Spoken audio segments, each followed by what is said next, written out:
Hello everyone, I'm Bernard Genge, the owner of the Old Spanish Mill, and thank you very much for watching this short video in which I'm going to just introduce you to some of the leisure activities that are available in and around the surrounding area. So yeah, Old Spanish Mill, a taste of the leisure activities available in our area. The first one I'm going to share with you is Lake Negratin. Now, Lake Negratin is one of Andalusia's largest freshwater lakes, and it was formed by the Negratin Dam on the Guadiana Menor River, and it's 18 kilometers long, so it's really is massive. And it's it really is spectacular with its rugged desert setting, many gullies, rich red banks, and its backdrop of rugged cliffs on its northern bank. The lake offers a really scenic destination to take time out and enjoy the peaceful surroundings, and is a kind of surreal and natural hideaway, really, as it has an inland beach area consisting of pebbles, shrubs, and overgrown bushes. And the only thing really that can disturb the peace here is when water sports are on, and that's usually at weekends. And there really is loads of picnic spots here. Next, we're going to go to the town of Sarron, the nearby town of Sarron. And it has an altitude of just over 800 meters. It's one of the few Almerian towns that provide a perfect balance of rural tourism and the chance to be immersed in local culture. The town has just over 2,000 inhabitants, and the castle, which really is spectacular, dates to the 13th century, and from it we have spectacular views of the Almanzora Valley.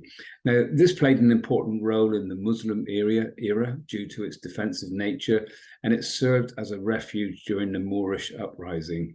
The church in Sarron dates from the 17th century, and it was declared a National Historic Artistic Monument back in 1983. There's also a 19th century neoclassical chapel.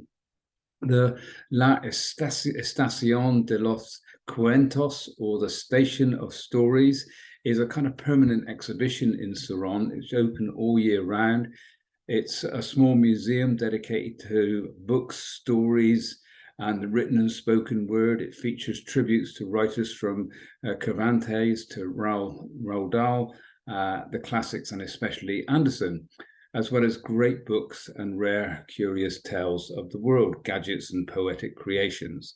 The plaza, which you can see in the center top here and to the right, is really peaceful, just a place to just enjoy a beer or a wine. And from the far side window of the bar, you have views of the Almanzora Valley and the Sierra de Estaciones. Now, I forgot to say back on this photograph here, on the top left, that's just a little picture of our minibus by the Lake Negratin. So next we're going to go to Las Minas, or up to Las Minas, should I say, because this is a mining town nestled in the Sierra de los Filabres, where iron was extracted from the end of the 18th century through to 1968. So mining and related activities employed nearly 3,000 people at the time, and many of them did not live in Las Minas and had to travel every day on foot over the mountain from towns such as Sarron, Alcántar, and Bacares, which is a fair distance away, among other towns. Now, within Las Minas, you can see multiple important buildings from that period. Some are completely restored, but these have mostly been repurposed as hotels or bars. Now, 3 companies, one English, one Dutch, and the third Belgian, built the entire town of Las Minas. That included a very English football pitch and a very Spanish bull ring. Not far from, a little further down from Las Minas, is La Jordana picnic site, with plenty of seating areas and a barbecue area as well. Next, we're going to go to Thella. Thella is most well known for its natural hot spring, whose temperature remains permanently between 24 to 25 degrees Celsius and flows at 42 liters per second. The waters are reported to have medicinal properties for all sorts of different conditions, and traditionally it served as cattle trough. It's been the preferred place for bathing by the inhabitants of Tiola and the surrounding areas, and it's become an important point for tourist visits during the summer months for obvious reasons, looking at the pictures that you can see here. Next, we're just going to talk about the Spanish fiestas, because the Spanish are famous for their colorful, fun fiestas. And it's a great way for us to join in with the local community and learn more about Spanish traditions and history. There's something like 900 odd fiestas, which are festivals, of course, in Spain every year. And a fiesta is a party or celebration and usually refers to a religious festival. They're celebrated in different ways throughout Spain, but usually involve music, dancing, costumes, sometimes fireworks, local cuisine, and lots of noise. The origins of most Spanish fiestas lie in religious feasts, often honoring a patron saint. So each town has its own patron saint, so there will be different fiestas and celebrations in each area.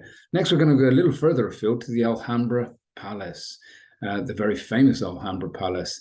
Now, this is inscribed on the World Heritage List in 1984 due to its universal beauty and exceptional expression of Moorish and Andalusian culture, as well as for its ability to convey the history of the changes to the region over time through its architecture and decorative campaigns.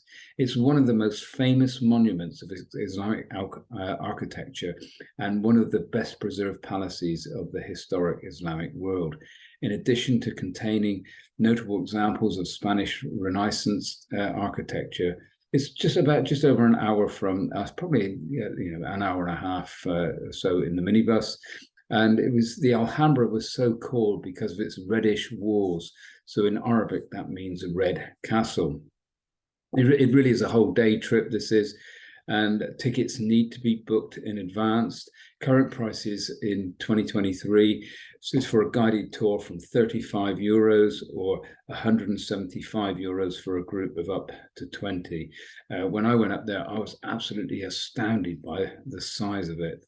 And Granada, the town, city where it's situated, is also pretty spectacular as well. Now, we can offer Kwai Kong, mindfulness and yoga from the mill. And this is provided by a lady called Amanda Mandry, who is English. She left, well, I say English, she's Welsh actually, and she left Wales in 1999 to work as a school teacher in Lanzarote. There she met her husband, Raul, through her interest in astronomy. Now, she left teaching to dedicate time as a mum and also supporting Raul's astronomy business. And we'll meet Raul on the next, in just a moment. And she was also doing astrophotography and star constellation workshops. But she also studied and qualified in clinical hypnotherapy, NLP, counseling, and Kwai Kong. Now, since studying, she was fascinated by the mindset and peak performance and began taking up running to complete half marathons. She talked Raul into getting motivated to take up running as well. Now, Amanda started a blog, The Simple Mindful Runner, writing about how her love for running, nature, and the outdoors helps boost her well-being mentally, emotionally, and physically. Now, since moving to Saron, she started her own Kwai Kong and mindfulness groups, as well as offering private psychotherapy. So now let's meet her husband, Raul. Raul Morales has 27 years experience teaching astronomy.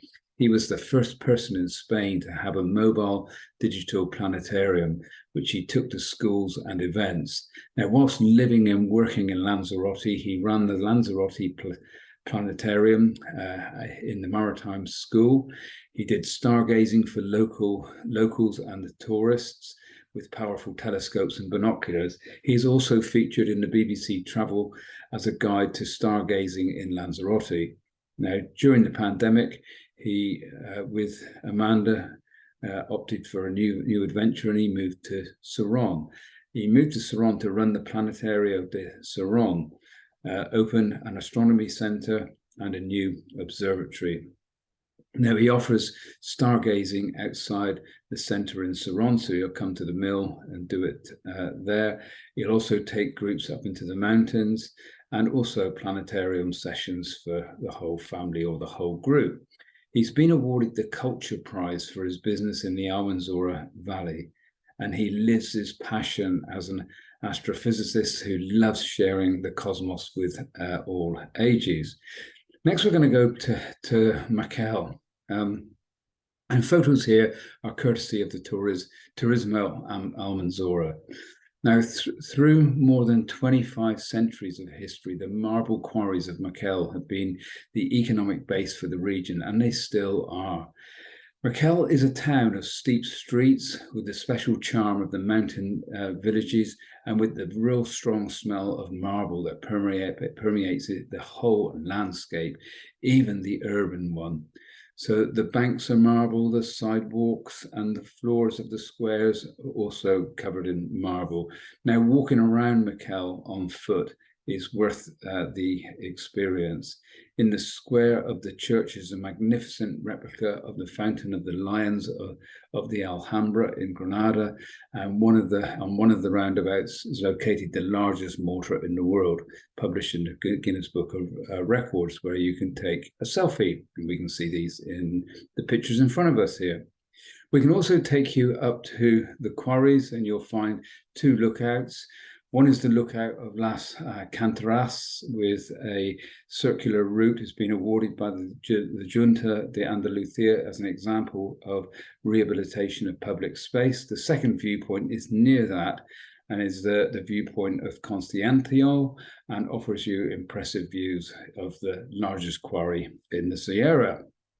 Now, after all of this, you're probably going to need a little drink. So how about a visit to the Bodega Villa Plana, which is a small family business, and the family are passionate about the environment and respecting the biodiversity, where winemaking is more than just a profession. It's a way of life to the family, which allows them to be in contact with nature and its annual cycles.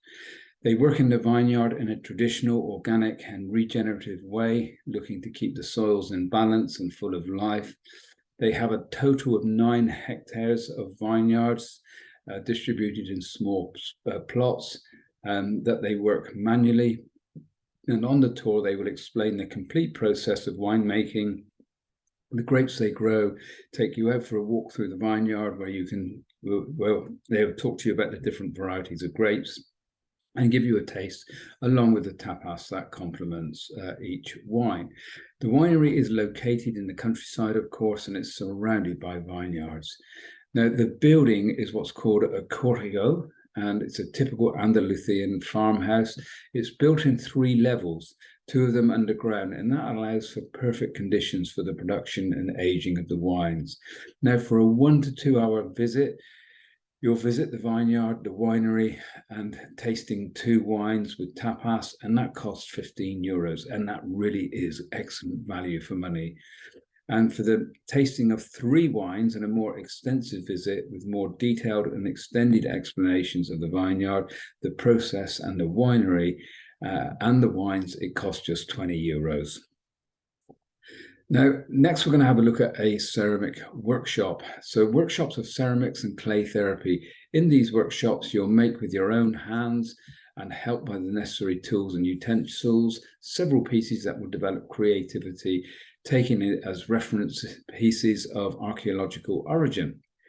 You'll decorate a small piece, when I say a small piece, it might not be a small piece, either using the symbolism of our ancestors of the region or just doing it in free style. Both the clay and everything necessary for the realization of the workshop are included in the price, and the duration of the workshop is approximately 1 hour. Now, it's €50 for the group, maximum 15 people, and on top of that, €5 per person. That's just so they cover their costs. Mirador de la Silviera. The viewpoint of La Silviera, as you can see in the pictures here, is well, it's located, is spectacular, and it's located at 1,000 meters of altitude in the shade of the Sierra Los de Filabres.